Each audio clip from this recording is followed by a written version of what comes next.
उत्तराखंड में आप सभी का स्वागत है और मैं हूं आपके साथ रूपाली शर्मा। तो चलिए बुलेटिन की शुरुआत करते हैं।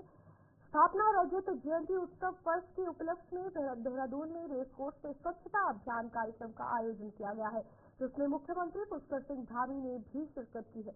इस दौरान मुख्यमंत्री ने खुद सफाई कर स्वच्छता का संदेश दिया। उन्होंने कहा कि राज्य स्थापना दिवस की पूर्व संध्या है और प्रधानमंत्री नरेंद्र मोदी के नेतृत्व में पूरे देश में स्वच्छता अभियान चलाया था। इसके चलते 10 वर्ष पूरे हो चुके हैं और स्वच्छता की ओर देश आगे बढ़ रहा है।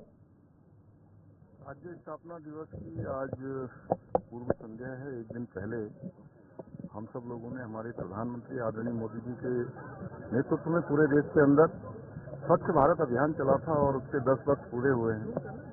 निरंतरता से देश स्वच्छता की ओर आगे बढ़ा है और हमारा राज्य पर्यटन की दृष्टि से, श्रद्धालुओं की दृष्टि से, तीर्थयात्रियों की दृष्टि से पूरे देश दुनिया के लोग यहाँ आते हैं।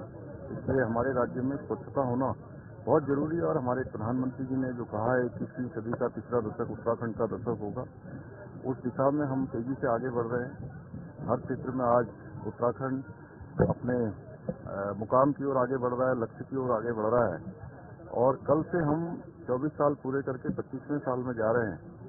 इसलिए सभी लोग इस स्वच्छता के अभियान में भी सहभागी बने। आज का पूरा दिन, क्योंकि हमने हमारे यहाँ जो आज से 5 दिन पहले एक बहुत दुखद दुर्घटना हुई थी अल्मोड़ा के मरचूला के पास, जिसमें 36 हमारे बीच के हमारे भाई बहन बच्चे दिवंगत हो गए, हमारे बीच में नहीं रहे। तो आज सभी जगह इस श्रमदान का कार्यक्रम और स्वच्छता का अभियान चलाया है। भगवान उनकी आत्मा को भी शांति दे और अपने श्री चरणों में स्नान दे। उनके पारिवारिक जनों को जो आघात पहुंचा है, कष्ट हुआ है, उनको इस कष्ट को सहने की शक्ति प्रदान करे और जो घायल हैं वो जल्दी स्वस्थ हों। साथ ही हमारा राज्य तेजी से आगे बढ़े और हिंदुस्तान के श्रेष्ठ राज्यों में हमारी गिनती। मुख्यमंत्री पुष्कर सिंह धामी ने दून विश्वविद्यालय देहरादून में आयोजित प्रवासी उत्तराखंडी सम्मेलन में प्रतिभाग के लिए सभी प्रवासी उत्तराखंडियों का स्वागत किया है। मुख्यमंत्री ने कहा कि पिछले 3 सालों में उन्हें देश के अनेक राज्यों में पर्वतीय समाज के लोगों से मिलने का अवसर मिला और उन्होंने महसूस किया कि हमारे प्रवासियों के भीतर बसा उत्तराखंड सदैव उनके साथ रहता है। उन्होंने कहा कि उत्तराखंड की भाषा, संस्कृति और संस्कारों को कभी नहीं छोड़ा किसी ने भी। ये प्रवासी उत्तराखंडी सम्मेलन सभी को उत्तराखंड की मिट्टी से एक बार फिर से जोड़ने का एक प्रयास है। ये ऐसा समागम है जहां सभी प्रवासी भाई बहन न सिर्फ राज्य के अधिकारियों के साथ संवाद कर सकेंगे, बल्कि उन्हें विभिन्न राज्यों में निवासरत अन्य उत्तराखंडी प्रवासियों से भी मिलने का सुअवसर प्राप्त हो रहा है। उन्होंने आशा व्यक्त की कि यहाँ से निकलने वाला संदेश लाखों उत्तराखंडी प्रवासियों तक पहुँचेगा।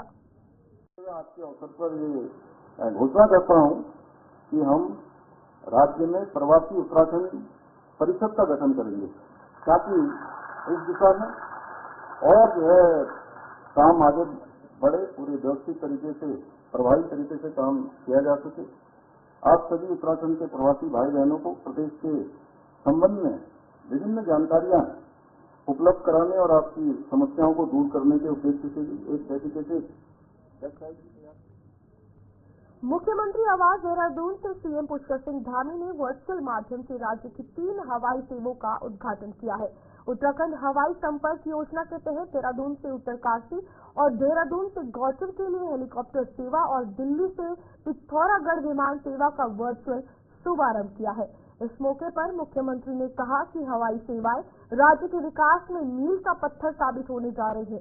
इसीलिए सरकार उड़ान योजना के तहत 18 स्थानों पर हेलीपोर्ट्स का निर्माण करेगी। मुख्यमंत्री ने इन सेवाओं को प्रारंभ करने में सहयोग देने के लिए प्रधानमंत्री नरेंद्र मोदी और केंद्रीय नागरिक उड्डयन मंत्री राम मोहन नायडू का आभार व्यक्त किया है। मुख्यमंत्री ने कहा कि ये तीनों परियोजनाएं हमारे राज्य के लिए अत्यंत महत्वपूर्ण साबित होने जा रही है। इन सेवाओं के प्रारंभ होने से राज्य में पर्यटन एवं आर्थिक विकास को गति मिलने के साथ साथ सीमांत क्षेत्र पिथौरागढ़ की जनता को देश की राजधानी तक पहुंचने के लिए एक नया और बेहतर विकल्प मिल सकेगा। इन हवाई सेवाओं के प्रारंभ होने से आपातकालीन और आपदा प्रबंधन कार्यों में भी गति आएगी।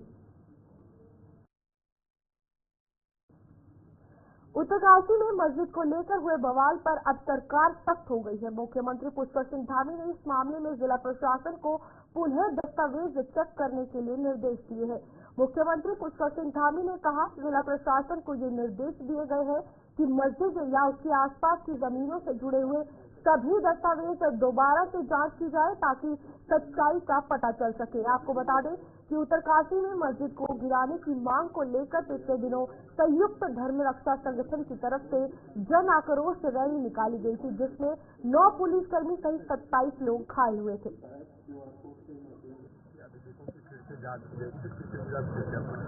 देखिए, वहाँ पर चूंकि इस प्रकार की बातें आई हैं और इसलिए मैंने वहाँ के जिला प्रशासन को इसमें निर्देश दिया है कि उन अभिलेखों की पुनः जांच करें। संबंधित शिकायत QR कोड के माध्यम से नगर निगम को भेज सकेंगे। वरिष्ठ IAS आर विनाशी सुंदरम ने उनके स्टाफ के साथ हुई अभद्रता के मामले में टूल मामले ने पकड़ ली है। इस मामले को लेकर विभिन्न संगठनों के साथ साथ IAS एसोसिएशन ने भी कड़ा विरोध जताया है। इस घटना के विरोध में सचिवालय संघ ने कार्य बहिष्कार की घोषणा की है। मुख्यमंत्री व मुख्य सचिव से IAS एसोसिएशन ने मिलकर विरोध जताते हुए कड़ी कार्रवाई की मांग की है। मुख्यमंत्री ने एसोसिएशन को बिना किसी दबाव कार्रवाई का भरोसा दिया है। चलिए इसी पर जानकारी लेंगे। हमारे साथ हमारे संवाददाता धनराज गर्ग जुड़ चुके हैं। धनराज, बताइएगा, कार्य बहिष्कार करने की जो अपील की गई थी, सामने बात आई थी, उसको लेकर फिलहाल क्या कुछ सामने आ रहा है? बिल्कुल, देखिए, एक मामला निकल कर सामने आया था जहाँ पर बेरोजगार संघ के जो अध्यक्ष हैं बोबी पवार, उन्होंने कहना चाहिए एक IAS के साथ बदलता की तो जिसके बाद मुकदमा भी दर्ज कर दिया जाता है। लेकिन हमें देखिएगा कि जो IAS लॉबी है वो एकजुट होते हुए कहने के मुख्यमंत्री पुष्कर सिंह धामी से वो मुलाकात की थी और मुख्यमंत्री पुष्कर सिंह धामी ने फिर ही इस पर कार्रवाई करने के निर्देश भी दिए हैं। और आप देखिएगा कि मुकदमा दर्ज कर लिया गया है। हालांकि आज ये बोबी पवार को पुलिस ने बुलाया है कि वो अपने बयान दर्ज कराए कि आखिर क्या मामला था, लेकिन अभी तक बोबी पवार नहीं पहुंचे हैं। लेकिन देखिएगा कि जो कार्य बहिष्कार का सचिवालय की तरफ से कहना कि दबाव लगातार यही बनाया जा रहा है। जो कर्मचारी है वो लगातार यही कह रहे हैं कि इस तरह सचिवालय के अंदर जाकर इस तरह की बदतमीजी करना कहीं ना कहीं एक घोर निंदा उसकी की जा रही है और उसके लिए कहना की कार्रवाई की मांग लगातार करते हुए नजर आ रहा है। वहीं सचिवालय संघ की तरफ से भी कहा गया है कि वो कार्य बहिष्कार पर जाएंगे यदि उचित कार्रवाई नहीं होगी। बिल्कुल धनराज, क्या कुछ लगता है IAS के साथ इस तरह की अभद्रता होना किस तरीके की तस्वीरें सामने लाती है, क्योंकि बहुत उच्च जो है वो कद है ये? जी बिल्कुल, देखिए, IAS के साथ यदि इस तरह की बदतमीजी होती है, भद्रता होती है तो कहना कहीं आम आदमी की आप सोच सकते हैं चाहे आम आदमी के साथ भी किस तरीके से व्यवहार किया जा सकता है। तो इसके लिए कहना कि कानून व्यवस्था सुदृढ़ हो, उसके लिए मुख्यमंत्री पुष्कर सिंह धामी से मांग की गई है और तमाम जो सामाजिक संगठन है और सामाजिक संगठन के साथ साथ IAS एसोसिएशन है, उन्होंने भी मुख्यमंत्री से ये मांग की है कि कहना कहीं इस तरह के लोगों को चिन्हित किया जाए और उन पर कड़ी से कड़ी कार्रवाई की जाए। अब क्या कुछ लगता है, क्योंकि अब जिस तरीके के मामले उत्तराखंड में सामने आ रहे हैं, कानून व्यवस्था पर बार बार सवाल उठ रहे हैं और कानून पर ही जब हाथ उठाया जाएगा तो क्या संदेश जाएगा?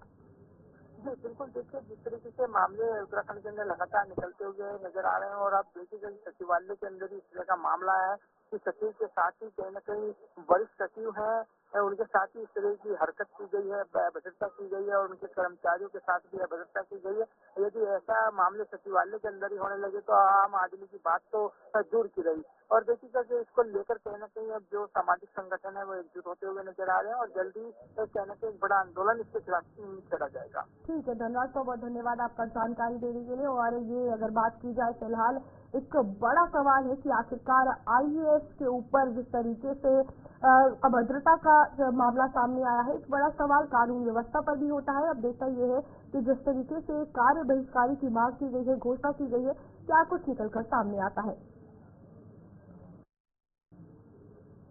आगे बढ़ते हैं जहाँ नई दिल्ली में उत्तराखंड की खेल मंत्री रेखा आर्या ने केंद्रीय युवा मामले और खेल मंत्री मनसुख मंडाविया से शिष्टाचार भेंट की है। मंत्री रेखा आर्या ने इस भेंट के दौरान देवभूमि उत्तराखंड में आयोजित होने वाले राष्ट्रीय खेलों का शेड्यूल तय करने हेतु माननीय मंत्री जी का आभार प्रकट किया है और उन्हें प्रदेश आगमन का न्योता दिया है। इस मुलाकात के दौरान मंत्री रेखा आर्या ने माननीय खेल मंत्री का राष्ट्रीय खेलों के लिए आभार भी जताया है।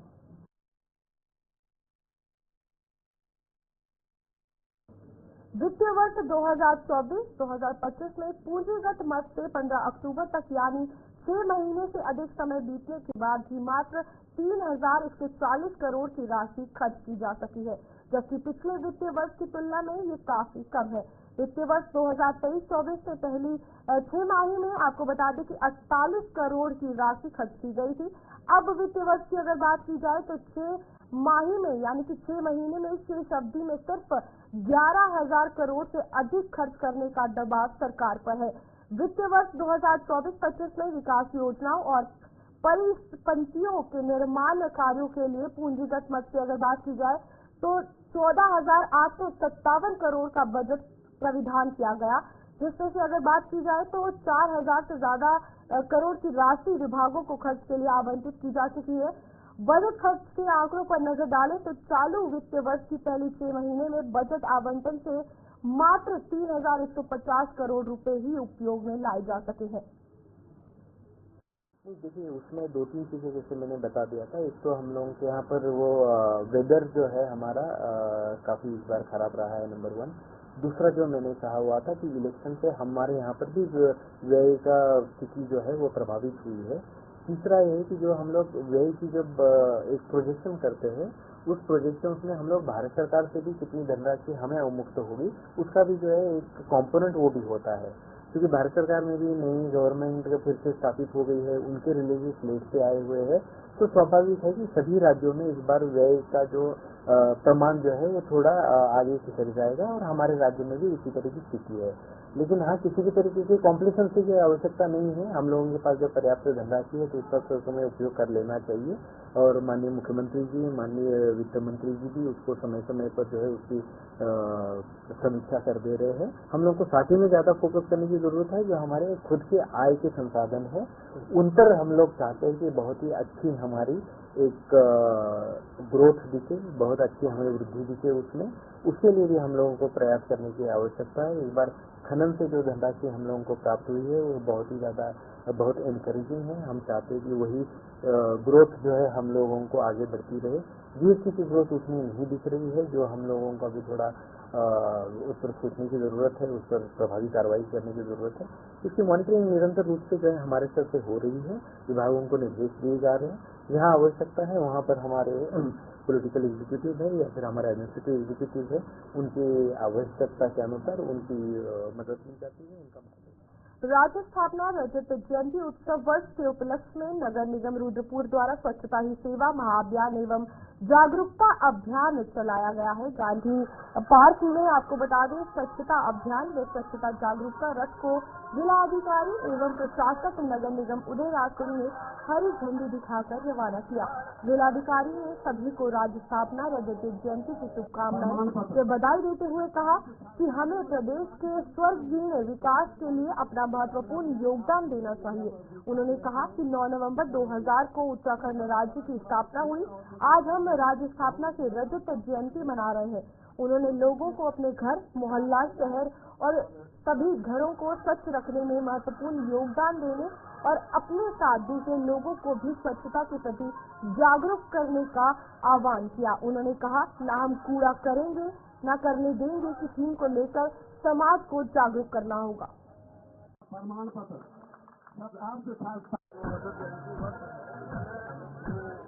शासन के जो निर्देश हैं प्लस हम लोगों ने जो प्लान बनाया है उसके हिसाब से आज का दिन हम लोग स्वच्छता महाअभियान के लिए रखा है।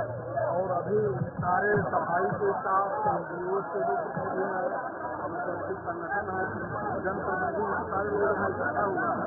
और हम लोग इसको 2 पार्ट में शहर को बांट करके स्वच्छता का अभियान चलाएंगे। ये सप्ताह चलेगा। आज से हम लोगों ने शुरुआत की है। इसका मुख्य उद्देश्य है कि लोगों में जागरूकता भी पैदा करना है और सफाई भी करना है। लोग सार्वजनिक स्थलों को गंदा न करें, नीले पत्थर को कूड़ा फेंकें। हमारी जिम्मेदारी है कि हम रोज प्रतिदिन इस शहर को सड़क, नाली, मोहल्ले, पार्क, मैदान सबको साफ रखें। और उसी की कड़ी में आज ये पूरी भीड़, पूरा स्टाफ इकट्ठा है। इसमें तो और स्वैच्छिक संगठन भी है। आज हम लोगों ने ये कार्यक्रम रखा है। अभी हमने कर्मचारियों से ये अपील की है, जो भी लोग यहाँ उपस्थित थे, जनप्रतिनिधि, यहाँ की जनता, कि हम लोग स्वच्छता की अलग को जगाए रखेंगे और इस शहर को आने वाले समय में इस प्रदेश का नंबर 1 रखने के लिए साथ ही साथ जो देश की स्वच्छता रैंकिंग है उसमें भी हम लोग जो बहुत ही सम्मानजनक रैंक होगी। वन आरक्षी प्रतीक्षा सूची में चयनित बेरोज युवाओं द्वारा वन विभाग का घेराव किया गया। चयनित अभ्यर्थियों द्वारा वन विभाग पर आरोप लगाते हुए कहा कि भर्ती प्रक्रिया संपन्न होने के 4 महीने बीत जाने के बावजूद उन्हें नियुक्ति नहीं मिल पाई है। युवाओं की मुख्य मांग है कि जब तक वन विभाग सभी वन आरक्षियों को नियुक्ति नहीं दे देता तब तक ये आंदोलन ऐसे ही चलता रहेगा।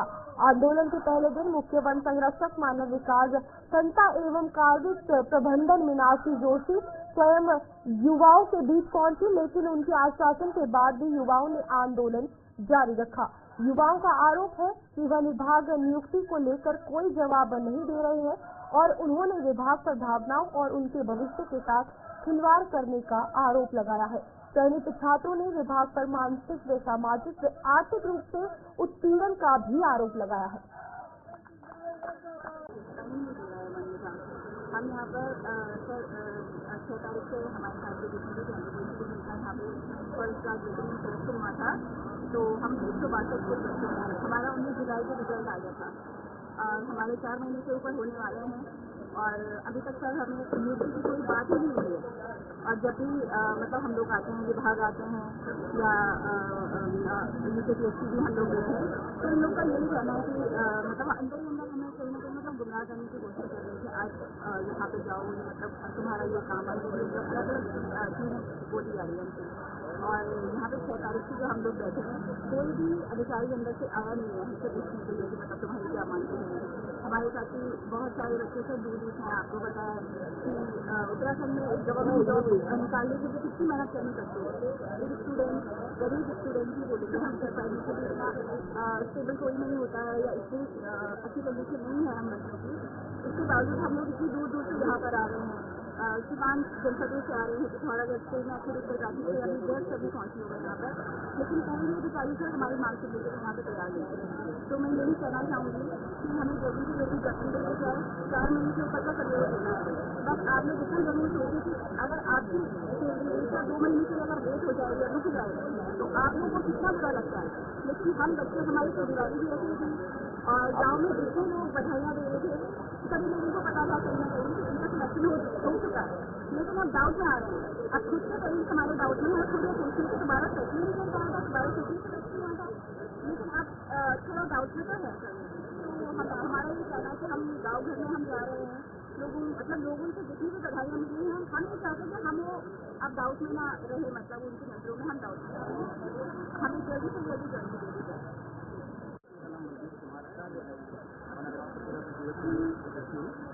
और हम अपनी मांग, हमारी जो मांग है वो लगती है जो हमें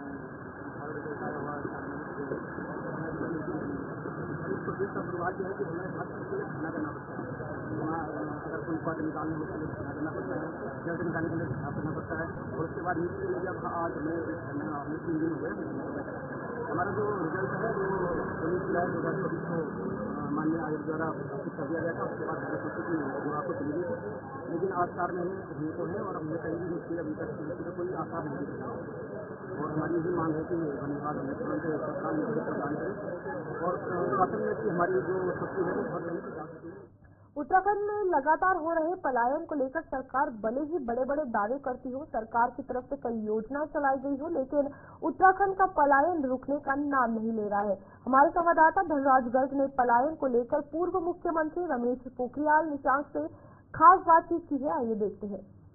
प्रवासी सम्मेलन को लेकर आज हमारे साथ मौजूद है रमेश पोखरियाल निशंक से बात करेंगे।